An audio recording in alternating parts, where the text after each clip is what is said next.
Good afternoon, everyone. Welcome to another webinar of Access Mutual Fund. I am your host for today, and my name is Aditya Tripathi. Well, today we are covering an interesting topic all about arbitrage funds. And with us, we have a special guest, Ms. Divya Menon.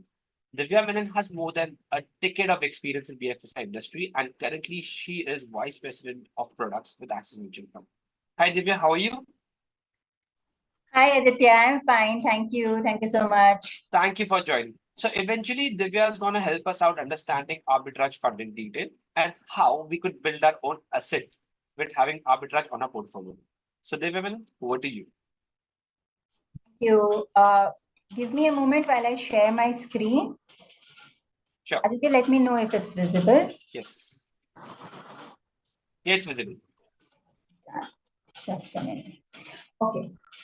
Thank you so much, Aditya. Good evening, all of you. It's a pleasure having you all here, especially on a Saturday evening. Thank you so much for joining us. So like Aditya mentioned, today's agenda on this webinar is to cover the arbitrage category. So moving on, this is my presentation. I hope it is visible. I am not. Yes, it is visible. It is visible. Okay.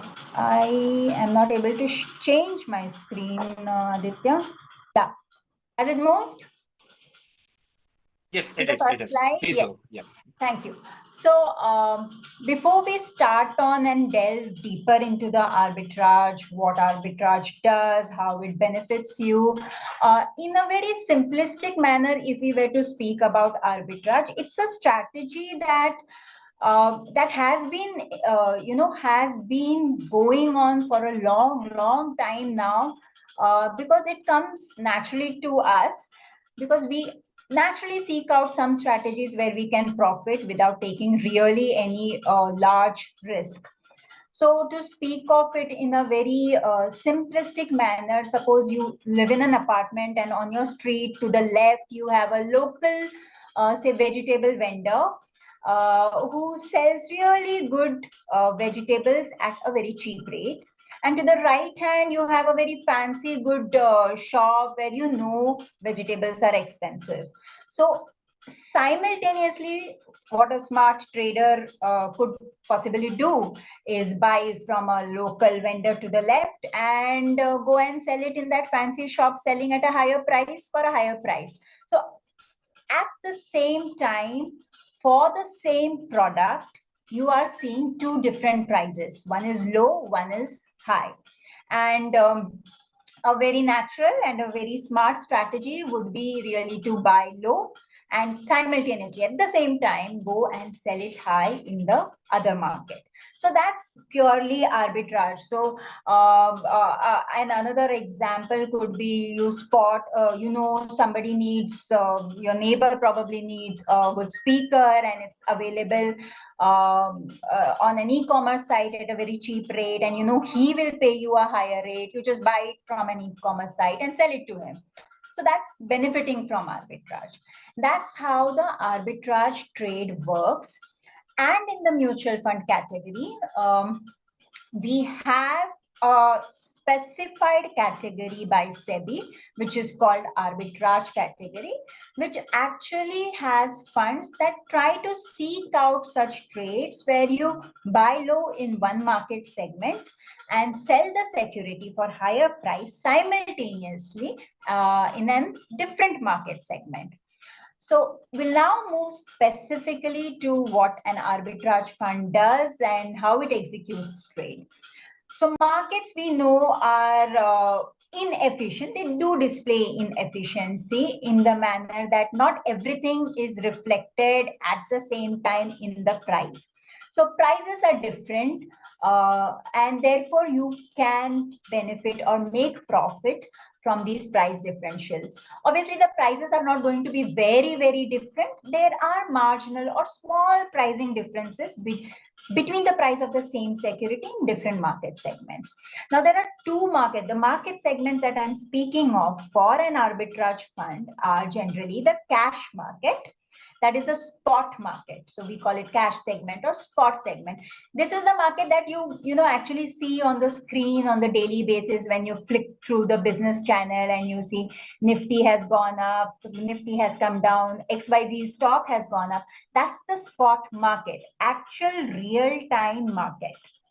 Now, there is a different market, which is the derivative market, the futures market specifically, where the trades of the securities happen with a specific date where the actual exchange will happen. So that's why it's called a futures market. Now, these are the two primary markets where arbitrage fund executes its trade. Now, the simple manner in which arbitrage fund actually functions is by buying in the cash market and selling the futures in the derivative market. So typically we have 1 month futures which are most liquid in nature where we participate in. Now I will buy and sell only if I get profit. So the aim for the fund will be to buy on a real-time basis in the cash segment at a lower price and then sell it at the same point in time in the futures market at a higher price. So that's how an arbitrage fund exploits the arbitrage opportunity. Now, there are some terms that you will come across when you listen to people speaking on arbitrage fund or go through, presentations of arbitrage fund, write-ups of arbitrage fund. These are technical in nature, but very simple and very essential for us to understand when we are seeking out arbitrage fund. So one here is spot price. Spot price is the price of the stock that you really actually see on screen on a regular business day basis. What comes flashes, that's the spot price, the real-time price of the actual stock. If today you were to go and buy a stock, what is the price you will have to pay? Is the spot price. Now futures price is the price of the same stock trading in the futures segment. Typically, like I said, we look at the near month expiry. So 1 month future segment. So that's called the futures price. Now, like I mentioned in my earlier slide, I would want a lower spot price and a higher futures price. Another important term is expiry day. That is the day when my futures contract expires. So like the name says, futures, what it means is at a future date, that contract will come into action and expire.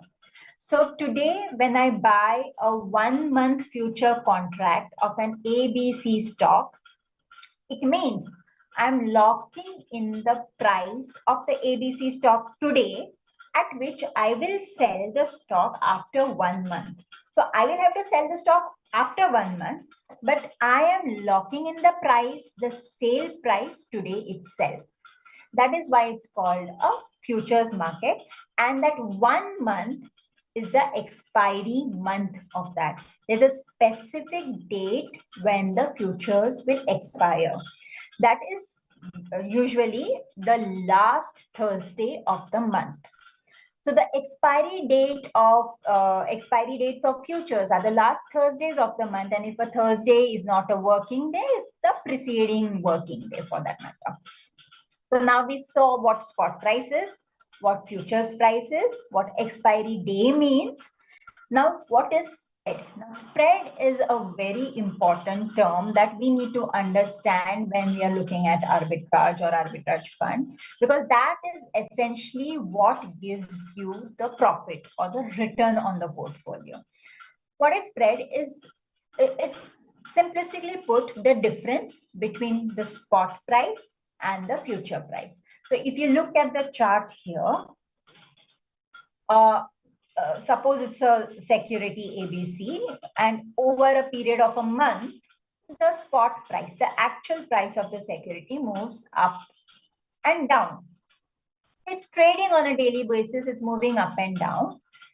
Similarly, the futures also will have its own movement. So while it is natural to expect that futures will move like the spot moves, because futures is also based on the same security, right? ABC security.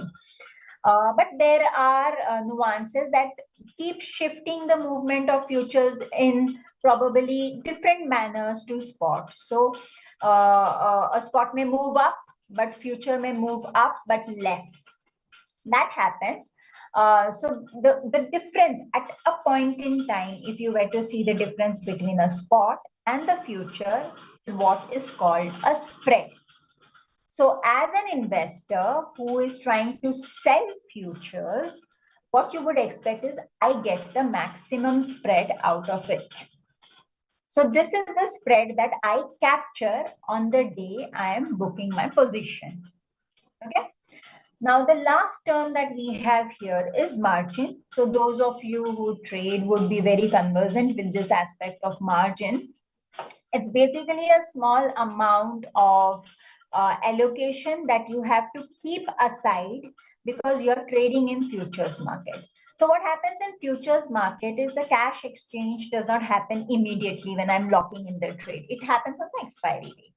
So till that time, there's a margin requirement in the form of collaterals. Collaterals can be in the form of, say, a mutual fund or a treasury bill, government securities. There are different types of collaterals accepted by exchanges, and the list is put up by the exchange. So as a fund, you have to keep some money as part of margin money, which is a collateral for doing these trades in the derivative market. So these are usually the larger terms that one needs to know when one is exploring the arbitrage category. Now we'll spend some time on spot and future and the spread aspect because that is very critical. Like I said before, this is what gives the portfolio its return. So in this chart, what we have plotted is similar to the previous chart, the difference between spot and price. So you can see how the spot and price moves. It more or less tracks each other, but not to the same extent. So the difference between the two can sometimes be very high. Difference can be very low. At the time of expiry, on the date of expiry, the spreads converge. There is no spread, it is zero because the price of future and spot converges because future is expiring, right? Now there is no value in future at all. So the price of spot and future converges, and that ends your contract on that specific day, expiry date. Generally, the spread between future and spot is the highest at the beginning of the term, and by the time the derivative or expiry date comes up, the spreads reduces, and on the day of expiry, it is zero. So that is how the spreads move, but it is not a straight line movement on any given day, depending on the demand and supply in spot market, demand and supply in futures market. The spreads move up and down. And this up and down movement of the spread gives rise to mark-to-market gains, mark-to-market loss, depending how the movement has been. So it's very important to remember that while at the beginning of the contract, you are locking in the spread. The spreads tend to move up and down through the period of the contract. So it is never a linear line giving you a very smooth flow of NAV. Okay, this is a very beautiful illustration to help you understand how is it that you're locking in the spread. How is it when we speak about making profit in a very risk-free kind of a manner? What is it?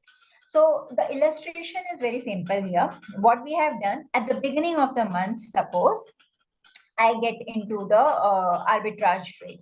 So what I do is I buy a stock at rupees 100. That's in the cash segment. And simultaneously, I sell the future of the same stock, 1 month future at 101.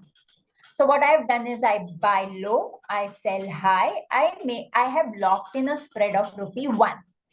Now this is a 1 month future. So the expiry date, the trade actually happens or gets executed at the expiry day 1 month later or on the last Thursday of the month. Now, what happens on the last Thursday of the month?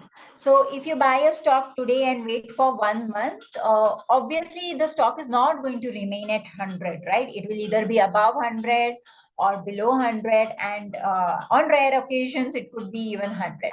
So, supposing the stock rises to 105 on the date of expiry at the end of the month. Now, what happens because I am holding the stock in my book, which I bought for 100, my cash position has moved to 105. I make a profit of rupee 5 on my bought stock position. But at the same time, I had sold it in the futures market for 101. There I make a loss of 4 rupee because I sold it for 101, but today it is selling actually for 105.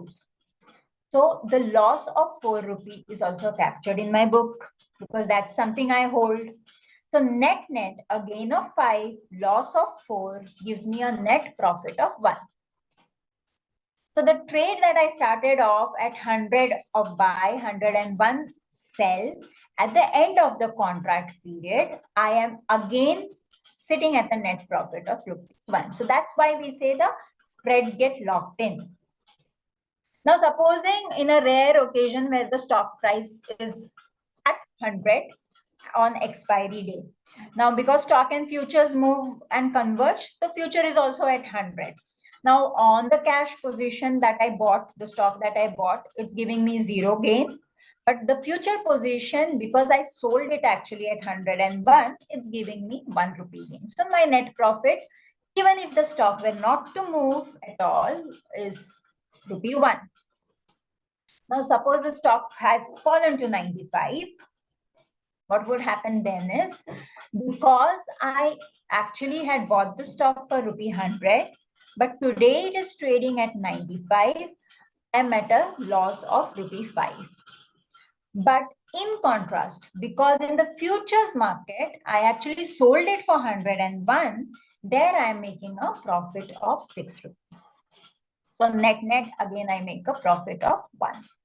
So the trade that you execute today, simultaneously buy and sell, the rate at which you execute that trade, the spread that you lock in today is what gets converted at the end of the expiry.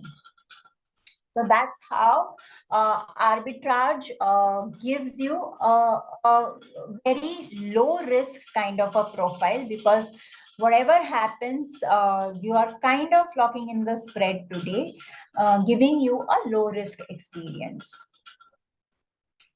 Now, one another beauty of arbitrage fund, which is why you see a lot of interest in the arbitrage category. Uh, um, so it's a 1.8 lakh crore kind of a category today, where institutional players are very much there, but so are the retail players, the HNI players, because they get the benefit of equity taxation. So arbitrage fund in the SEBI mandate of categorization falls in the hybrid category, but in terms of taxation, it qualifies as an equity oriented fund, because at all points in time, predominantly it maintains large exposure to equity. So you need to have 65% plus exposure to equity, and that is what arbitrage fund predominantly maintains. So it gets the benefit of equity taxation. So just because at some point in time we are going to compare arbitrage fund with other categories of mutual funds, we have laid out all the 3 types of taxation impacts that you can see in different types of funds to give you a fair bit of understanding on what is going to be the tax impact.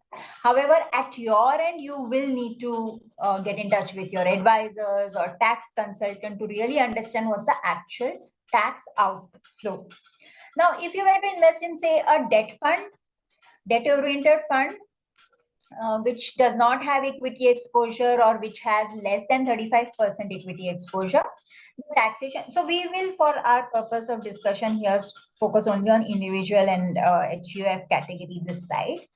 A debt fund, whatever your gains are, whether it is short term or long term. Now, there's no definition of long term for debt fund now. So it's 1 year, 3 year, 5 year, 10 year. All your gains are taxed at your tax slab. So if you are in the highest tax bracket, 30% plus surcharge plus cess is the taxation that you will have to bear in a debt fund. Now, there are some categories, very few funds in the mutual fund space, which gets you the indexation benefit because somewhere their equity falls between 35 to 65%. So those have the indexation benefit. So there you can segregate it into long-term capital gains or short-term capital gains if you're investing for less than 2 years. But very few funds fall in this category. Now, equity mutual funds or equity-oriented funds, which have 65% plus in equity shares, they come under this taxation.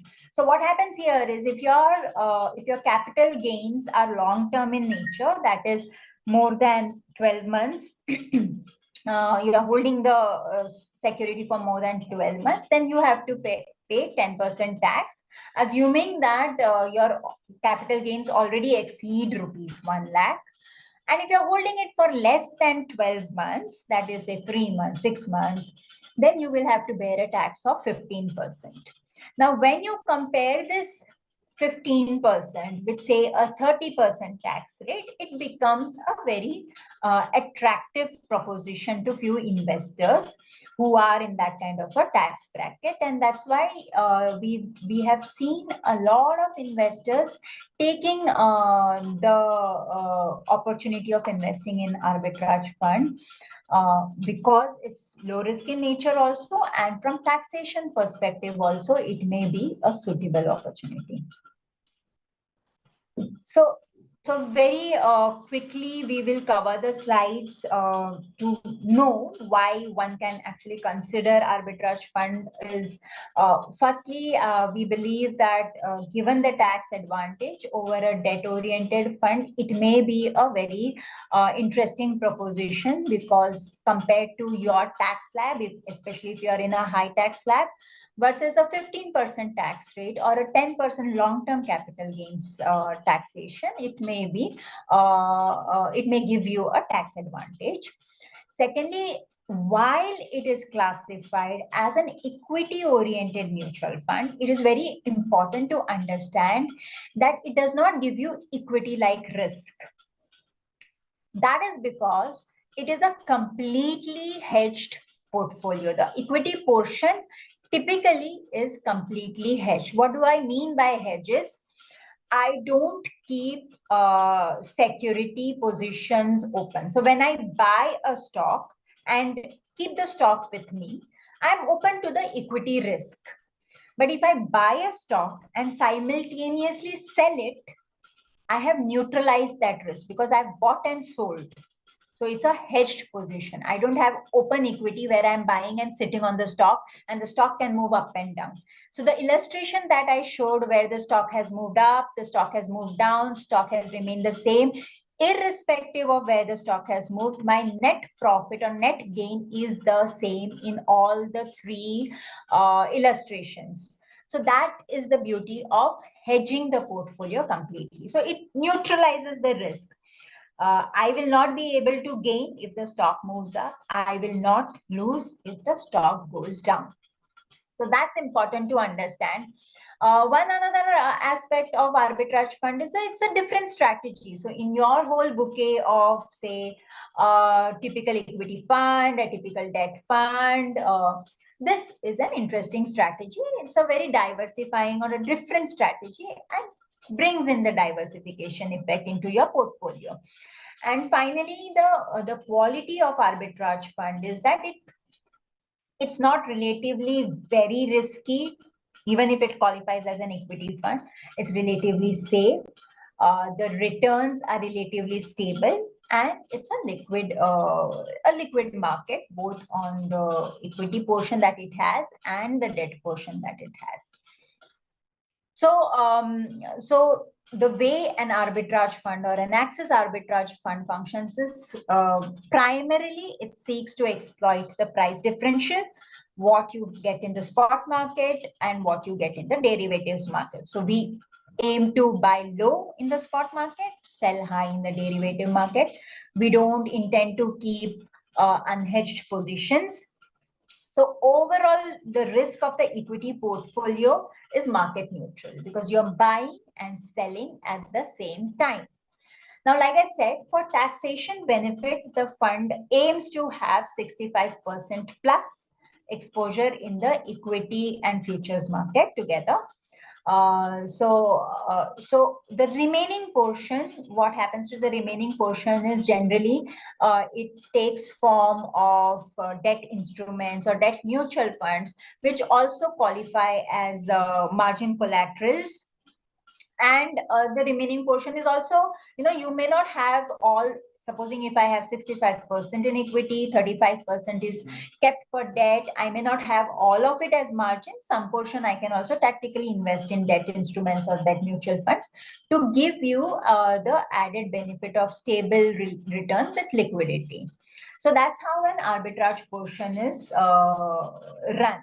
Now, if the spread in the market is higher than what a debt portfolio is yielding me, I would increase my arbitrage portion to more than 65%. Or if the spread is not as lucrative as a debt instrument is yielding me, my arbitrage portion may be limited to 65%. So that's how an arbitrage fund functions. So laying out the risk return, investment horizon, which is very important for you to understand, and how can you participate. So risk return, we have spent a lot of time on because practically all of my presentation today was speaking on what the return profile is, but it is important to also understand what the risk profile is. In the upcoming slide, you will see the riskometer of the scheme. I'll just let you know what it will be. It will be low risk. So in the category itself, if you plot all the arbitrage funds, you will see that typically these are low risk funds. That is coming because it has a completely hedged equity portfolio. But that does not mean that really there is no risk in the fund. There will be risk in the fund. Like I said, even if you're locking in the spread today, the spreads move up and down. And because the spreads move up and down, mark-to-market gains or mark-to-market losses are also possible. So there is a chance in the period between you booking the trade and the trade expiring, you may see fluctuation in returns also being negative in nature. So it, like I said, it's not a straight up line. The NAV can move up and down intra-month, and therefore you need to be aware that yes, there can be potentially negative return on a short-term basis. Now, investment horizon, typically what we recommend to investors is if you have an investment horizon of 3 months to 6 months, personally 6 months is a very good period. It is a good investment horizon for an arbitrage fund.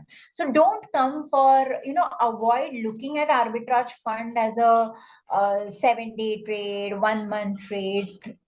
Ideally, the smoother return profile comes when you stay in the fund invested for 3 to 6 months or 6 months plus.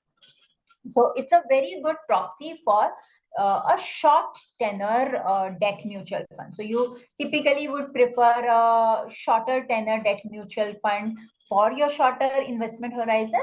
Therein you can plug in arbitrage fund also. Now you can invest in arbitrage fund via lump sum investment, via SIP investment or STP investments. It's not a locked-in product, so it's it's a very liquid product. But do be aware that few schemes will have exit load, and barring the exit load, you can use the product. Now this is the slide I was speaking of. If you look at the riskometer, which is something that you should look out for while investing, before investing in any category for that matter, not just arbitrage, you'll see that riskometer shows you it is a low risk product. Like I mentioned, because bulk of the portfolio here is hedged, market neutral, the risk is very limited. And the portfolio that Axis Arbitrage Fund has for the debt portion also is primarily a quality portfolio or quality mutual fund. So there also the risk is limited in that nature, and therefore this is a low risk fund. So with that, I would like to conclude my presentation part, but we are open to Q&A. Aditya, we can, if you have questions, we can take them.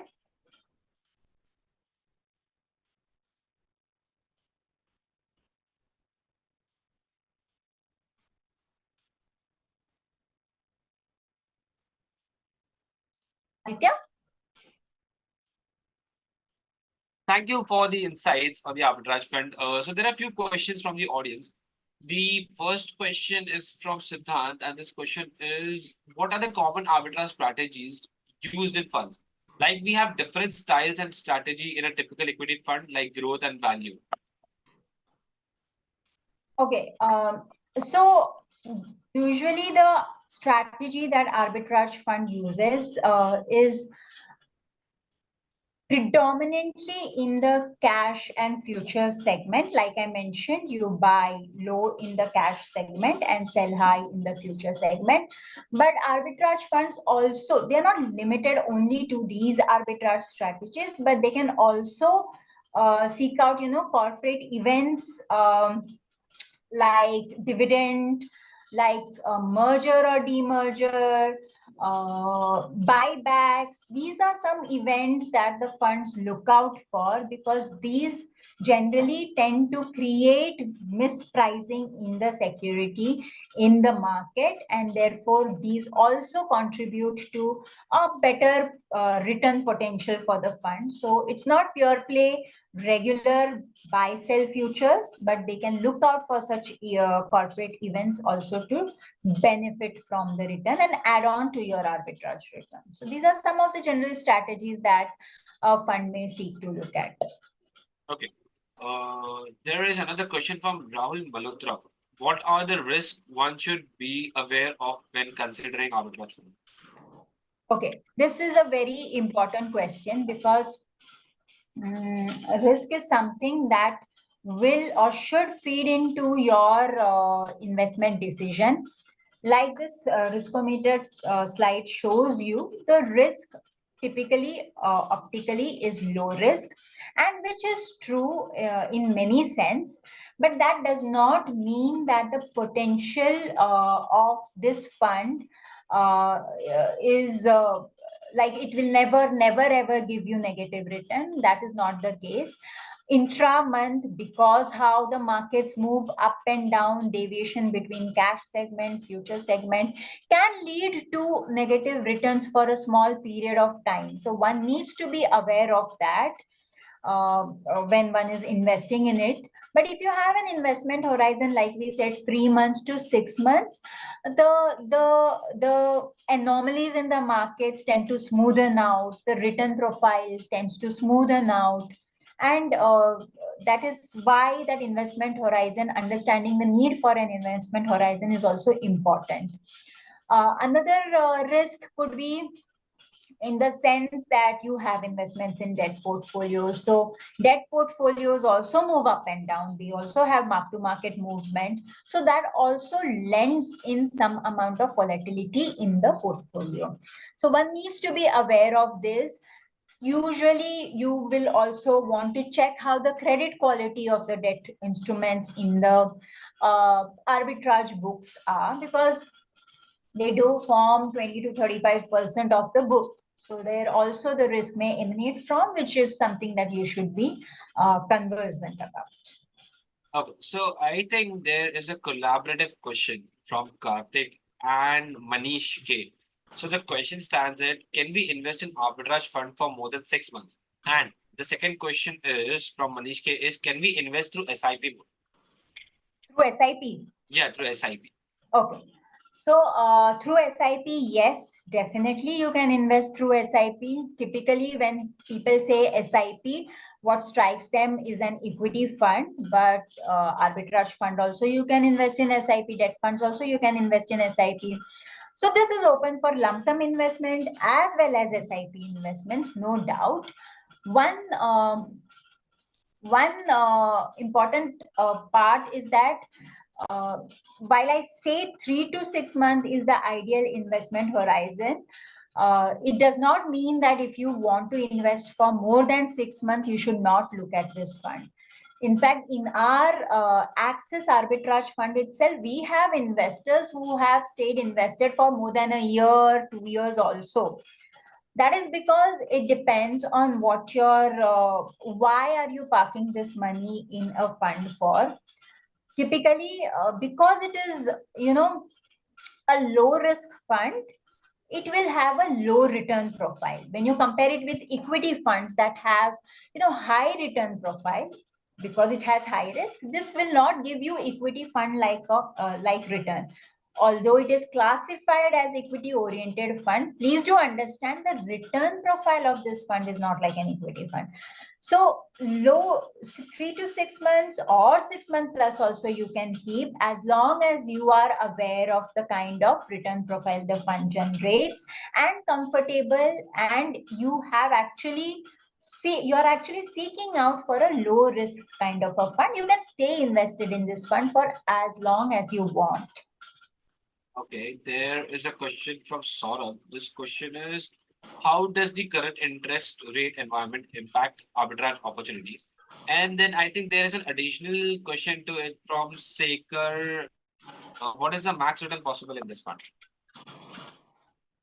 Okay, sorry, what was the first question? The first question is, how does the current Interest interest rate, rate yeah. environment impact arbitrage opportunities? Okay, so so arbitrage funds are very correlated to the interest rate environment.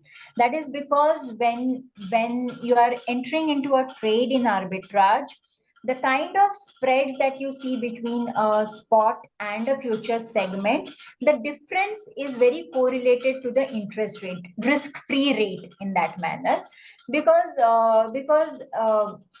the kind of locking in you are doing drives its return profile from the interest rate. When the interest rates are down, usually the spreads are also down. When the interest rates rises, the spreads also rises. uh, so if you go back a year or two, especially during the COVID period when interest rates had come off significantly, you will see that arbitrage spreads had also come off significantly. Today, because the interest rates are probably at their peak, you also see the spreads getting tied up and improving over a period of time and giving you higher spreads as compared to, say, a 2 years back. So it is very closely related to interest rates. And in a period of high interest rates, you will get opportunity to enter into futures at a higher spread. So it also, so the next question, which is very related, is what is the maximum return you can expect? See, we cannot give you any a specific number on return, because that nobody can give you unless it's an FD fund. But even if there is a lock-in profile in this fund, there is no way for anybody to guarantee you any kind of return. The tendency of the return will follow the interest rate markets, and that is where you can gauge how the spreads or the arbitrage return profiles are going to be. In a low interest rate market, the return profile will be very low. In a very high interest rate market, the return profile will be aligned to a higher spread. Okay, there is a question from Subramaniam. The question is, what are the situations in which arbitrage are leveraged by this fund? What happens in times when these special situations do not occur? So that's very rare. What usually happens in a normal course of time is that the spreads may not be as attractive. So It could happen that last month we could have been locking in at a spread of say 9%, 9.5%. But this month, because the market dynamics have changed, the supply demand in the future has changed, you could possibly see that spreads are at say 8%, 7.5%. So depending on the market dynamics, the spreads may change.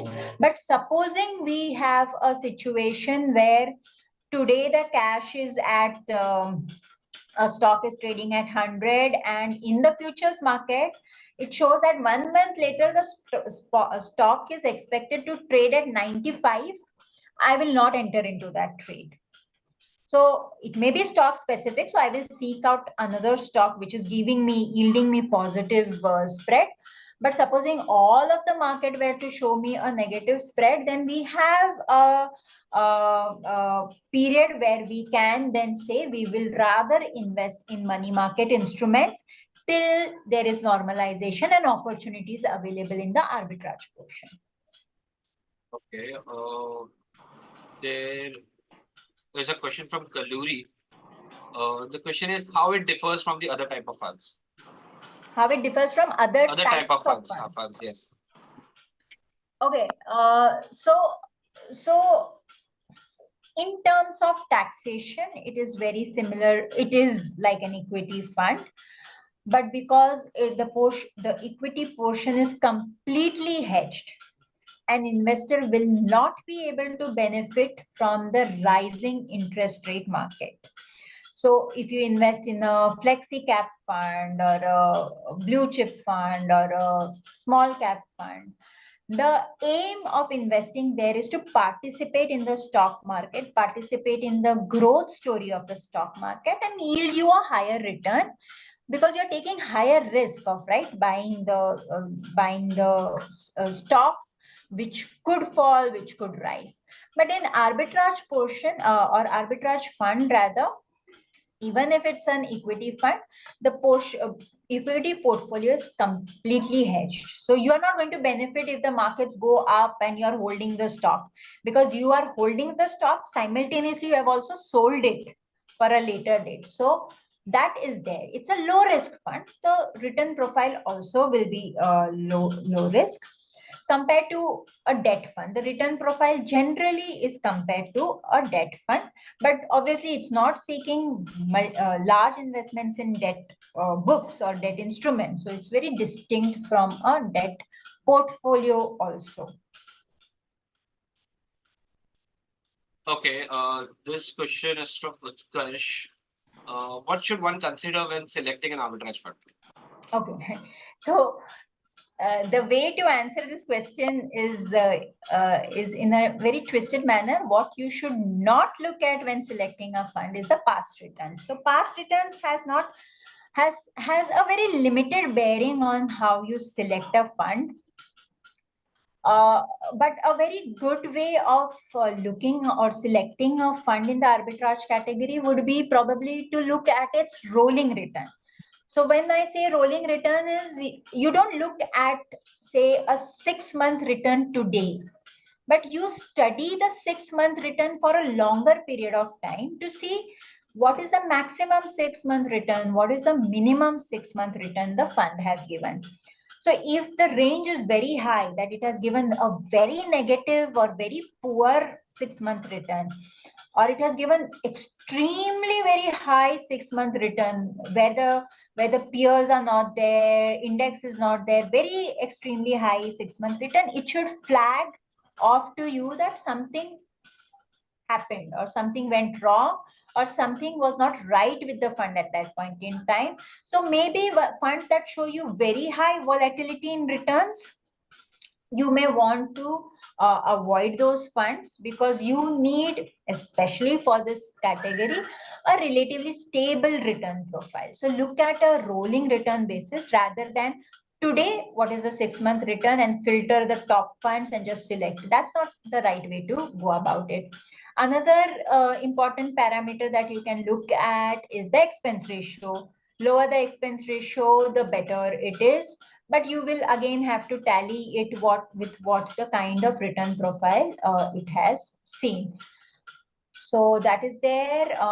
Yeah, so one debatable point probably for the arbitrage category we have seen on and off is the size of the fund. But like I say, it's debatable.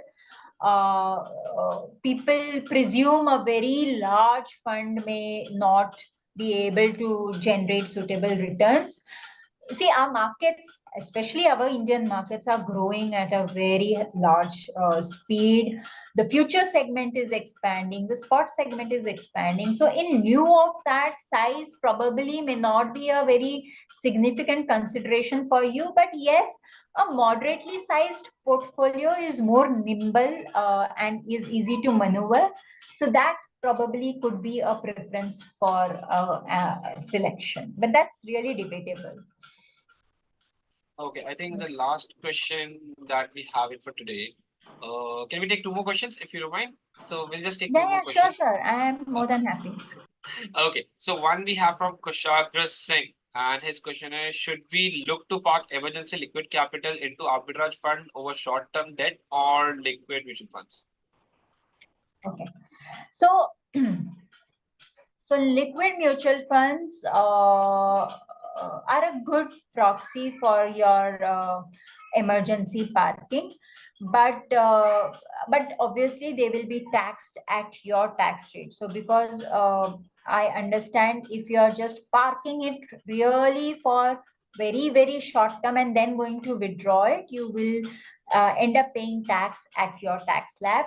But if your emergency parking means that you're going to stay put at least for 3-4 months, then you can definitely consider arbitrage fund, because if you are in a tax bracket where you end up paying more than 15%, then here you will, in the arbitrage category, pay 15% on the short-term capital gains tax. So that is something you have to keep in mind when you're investing.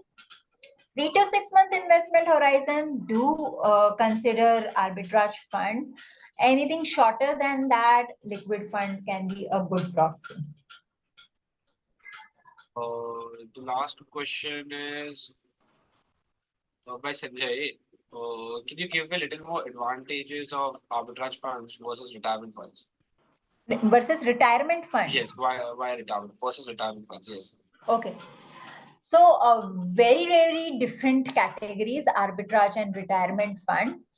Retirement funds come in different colors or flavors, because you may have a conservative retirement fund, aggressive retirement fund, moderate retirement fund. Depending on which fund you are looking at, the risk profile is going to be very different.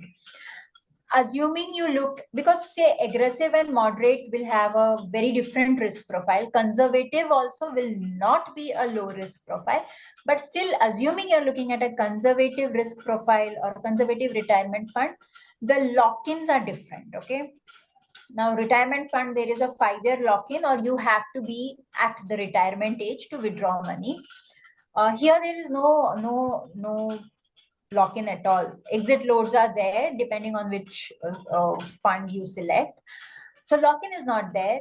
Portfolios are going to be very different, because in the retirement fund, possibly you will have some exposure to equity, and that is going to be a directional equity. So it's not going to be a hedged equity. So you will have volatility in your portfolio, relatively higher than an arbitrage fund. So arbitrage fund will have a relatively lower volatility in the portfolio. Return profile also will be very different, especially if your conservative fund is taking equity fund. It will get the benefit of equity returns. This fund will not get the arbitrage fund will not get the benefit of equity returns, because it's completely hedged. So equity markets can go anywhere, but the portfolio is hedged. So it will only yield you uh, the return which will be in line with the spreads, and spreads usually are in line with the interest rates. I feel this is one of these the best webinars that have been throughout. Eventually, there are a lot of questions that have been addressed on arbitrage fund. Thank you, Divya, for Thank helping us out and understand what exactly arbitrage fund is all about and giving us a clear insight on what should we look towards the future perspective. thank you. Thank So, you so much. so with this, we are into this webinar. Thank you, audience, for staying tuned. We'll be coming again back with another interesting webinar. live on Access Mutual Fund channel. Till then, keep investing.